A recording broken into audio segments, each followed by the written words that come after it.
The biggest threat to humanity at this moment is climate catastrophe. The threat is environmental and it's climate. Everybody talking about climate change, and I think it's very serious because young population took it serious. Authoritarian rule. Dictators and would-be autocrats who think they have all the answers. The rise of authoritarianism, which is, I think, a response to people's fears.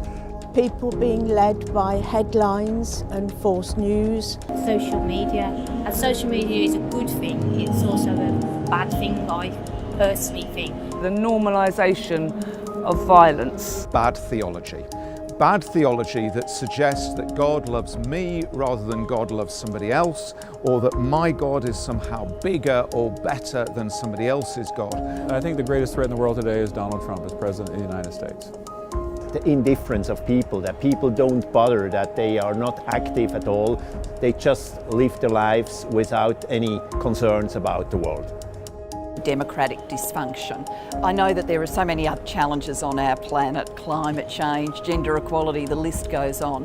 But if we could invest in and renew our democracies, then we would be better positioned to deal with all of those challenges.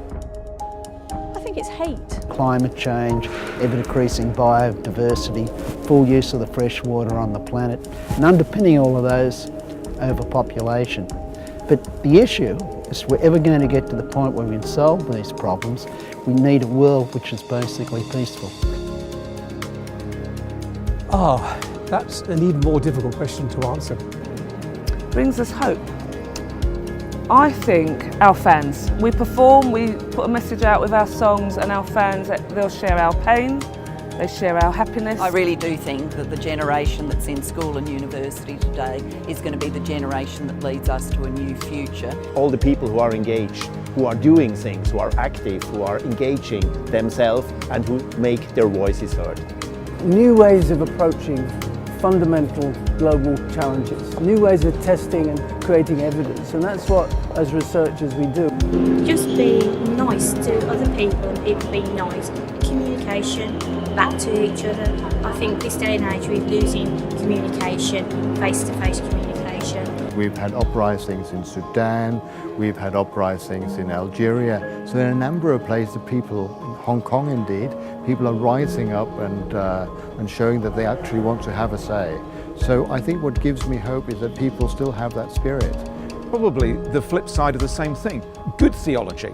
The truth is that I fundamentally believe in God, and I think God actually makes God's self known in many different ways. Love.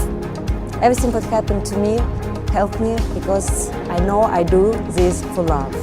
What gives me hope is the fact that we do have free and fair elections in the United States. That we have enough history, enough empathy, enough logic and enough imagination to keep our eyes on the prize, to recognise the threat, to come together and to deal with it.